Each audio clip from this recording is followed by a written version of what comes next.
I'm going to be talking about the autonomic nervous system, and specifically the sympathetic nervous system and the parasympathetic nervous system, and how they originate and how they work and how they innervate things. Starting with the sympathetic nervous system, all of the sympathetic neurons come from the thoracic region of your spinal cord, and then you also have the sympathetic chain ganglia that all of these nerves pass through. So they go like, these nerves will come together and form like a collateral joint, and then they'll go out. They start out as myelinated nerves because they're part of the CNS, the central nervous system, but then after they synapse together, they become unmyelinated, and then they innervate organs and such, and they do their thing. And so this is T6, and this is T7. Anything above T6 is going to be above the diaphragm, and so there are stuff that go there, but we don't really focus on that. This is all the thoracic region. These are all sympathetic. The sympathetic nervous system all go through the sympathetic chain ganglia, and they end up in like the collateral synapse, and then they go out to the organ. However, there is one exception where it doesn't synapse with another, because every part of the autonomic nervous system is going to have two neurons, like a junction between two neurons, and it's going to include a myelinated one and an unmyelinated one, except for the nerve that controls the adrenal gland. And so that is just a sympathetic neuron that goes straight to the adrenal gland on top of the kidneys. This will come back later. This is important, but that's how this one works. If we're talking about the parasympathetic nervous system, the PNS, we're just going to be talking about the cranial nerves, specifically 8, 9, 10, and 11, and then the sacral nerves. And so we call this craniosacral, the craniosacral nerves, because it's the cranial and the sacral nerves. It's mainly cranial nerve 10, which is the vagus nerve. That's basically going to innervate everything pretty much important, and then a little bit of like your lower digestive tract and your like lower reproductive organs are going to be innervated by the sacral nerves. And so those are like where they originate and where they go to. However, I want to go more into depth about what like the junction between the two neurons is different between the parasympathetic and sympathetic. I'm also going to apologize because I'm talking really fast, but I'm very excited. Anyway, so we have the central nervous, or the sympathetic nervous system. Their junctions are going to be like myelinated, a longer myelinated one, and then a longer unmyelinated one. But then the peripheral nervous system is going to have a really long myelinated one, and then it's going to hit the organ. So this is the organ, whatever we're talking about. And then it's going to have what's the word I'm looking for? A synapse with an unmyelinated nerve inside of the organ. So that's like the difference of not necessarily their origin, but how they synapse with the other nerve, and then how they innervate organs. I'm just using organs as an example, because I don't know, I'm thinking about body cavities right now. Something else to note about the parasympathetic nervous system is that it does not go like spinal nerves. How do I explain this? Spinal nerves go out to the body. Spinal nerves are your arms, your legs, and your skin. So no body cavities, and there's no parasympathetic nerves inside body cavities. No. There's no parasympathetic nerves in spinal nerves. And so the spinal nerves are not in body organs, and then parasympathetic nerves are not in your arms, legs, or skin. And so they kind of have to make up for that. Okay, next I'm going to talk about the different types of synapses in the sympathetic nervous system and the parasympathetic nervous system. And so I'll start with the sympathetic just because it's a little bit more complicated and it has 3 different as opposed to just the one. So the first one, we're going to have little neuron guy, synapse with the unmyelinated neuron. And then this is going to go to either our heart, our smooth muscle, or a gland.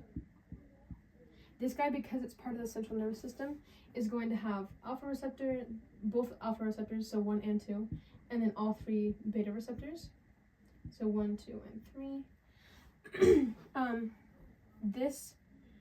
At this synapse, it's going to release acetylcholine, and then this neuron has an N2 receptor on it.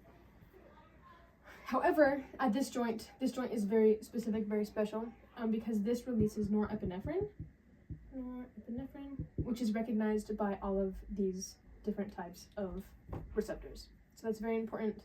When we're talking about this, we kind of have to remember a few specific things. So your heart is controlled by beta 1, your lungs are controlled by beta 2, and then your sweat glands, your blood vessels are controlled by alpha 1 as well. So we can refer back to these, but this kind of gives us an idea of like why the central nervous system is acting differently, or the sympathetic nervous system is acting differently than the parasympathetic nervous system. The next type of junction is, I mentioned this one earlier and I said I was going to talk about it later, and this is me talking about it later.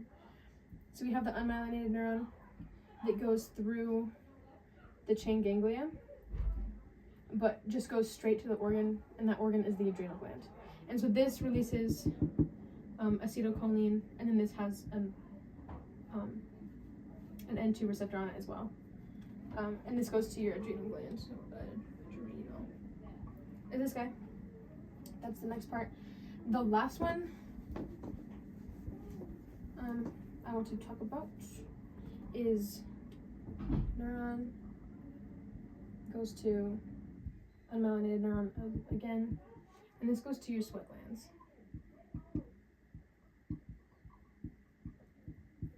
But this guy has an M1 receptor on it, which is a little bit different. This still releases acetylcholine. This one still releases acetylcholine.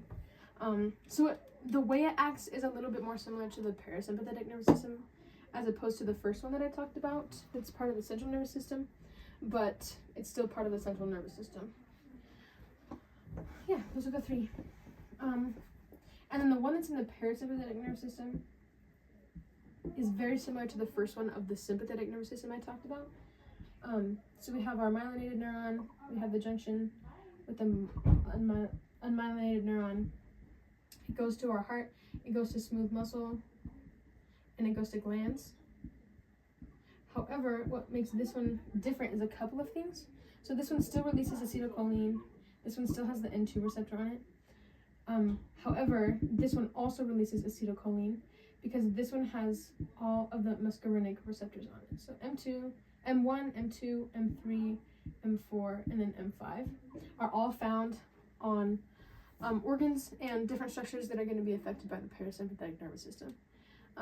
And so that's why they're different. And that's why you can activate one or shut off the other without affecting them, just because they have different receptors and then different neurotransmitters that it's affecting.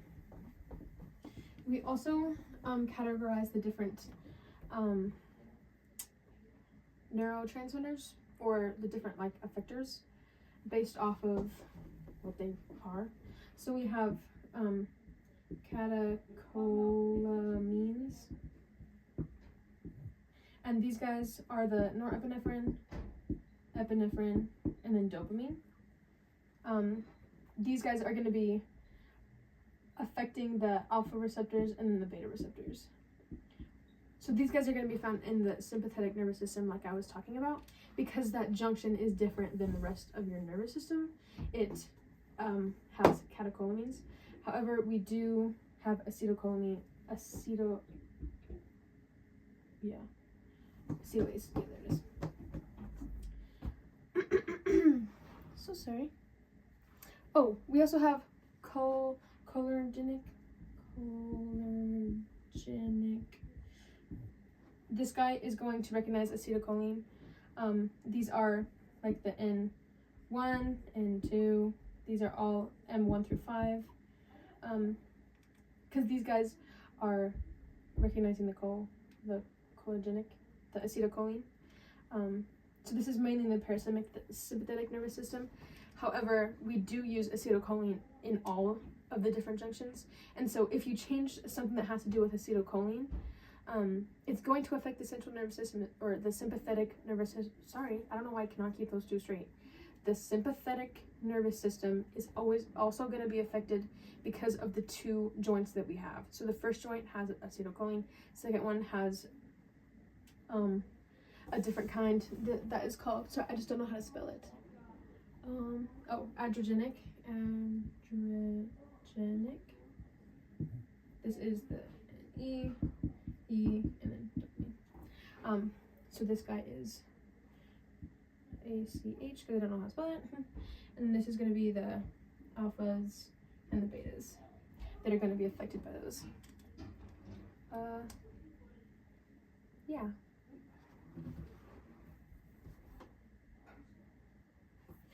Just a little bit of a little touch on this subject. When we're talking about the sympathetic nervous system and the parasympathetic nervous system, they do. I'm gonna use the word opposite things, but like not necessarily opposite things.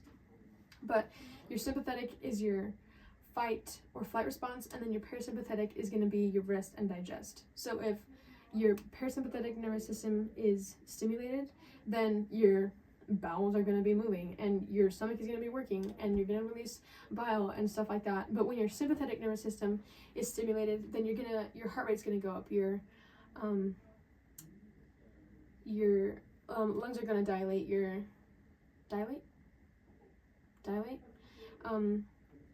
fight or flight is going to turn on, so like you're getting ready to fight.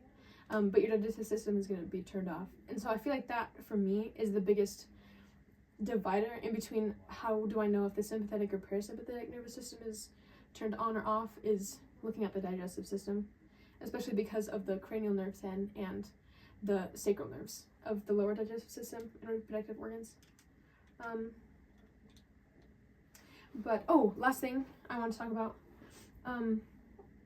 So when we talk about receptors, we can make like a little chart here. I'm gonna make this a little bit smaller. So we have N1, N2. I hope you can see my board, but I'm gonna be narrating what I'm doing anyway.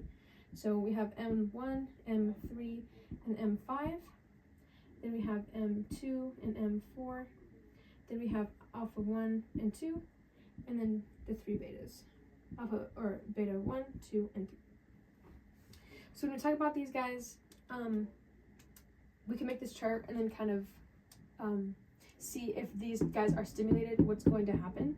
Because we can make the general assumption that if they are odd, then they are going to be excitatory. So they're going to turn on whatever their receptor is on. And then if it's even, and by even I mean the subscript, like the 1s and the 3s and the 5s are odd, so they're going to be excitatory. So then the evens are going to be inhibitory. However, there are a few exceptions to this rule. And so this is just the generalized statement that we can make that kind of helps you remember. However, it's just nicer just to know what they do. The two weird ones I want to talk about are M1, 3, and 5, and then alpha 1. So these guys don't really have to do with CAMP. However, they do have to do with IP3. And then when that's stimulated, then there's an increase in calcium. And then the exact same thing happens here. When they are stimulated, there's an increase in calcium. However, everything else has to do with CAMP. And so, before I just go to these generalized statements, I want to also talk about beta 2, because although beta 2 is an even receptor, it's going to also increase CAMP. Okay, so now we can start from the top and just say, is it odd or even? And then that tells us if it increases or decreases CAMP. So 1 obviously increases camp. 2 is going to decrease. 2 and 4 are even, so they're going to decrease. 1 is going, or alpha 2 is going to decrease, beta 1 is going to increase, and then beta 3 is also going to increase camp. So we can refer back to this chart when things are being stimulated, what's going to happen. But we can also refer back to what happens when my fight or flight is turned on, what has happened when my rest and digest is going to turn on. But there are always exceptions to the rule, so it's just good to know. Yeah, and that's all about this. I actually feel very confident about the subject, so. Please, God, please let me have recording.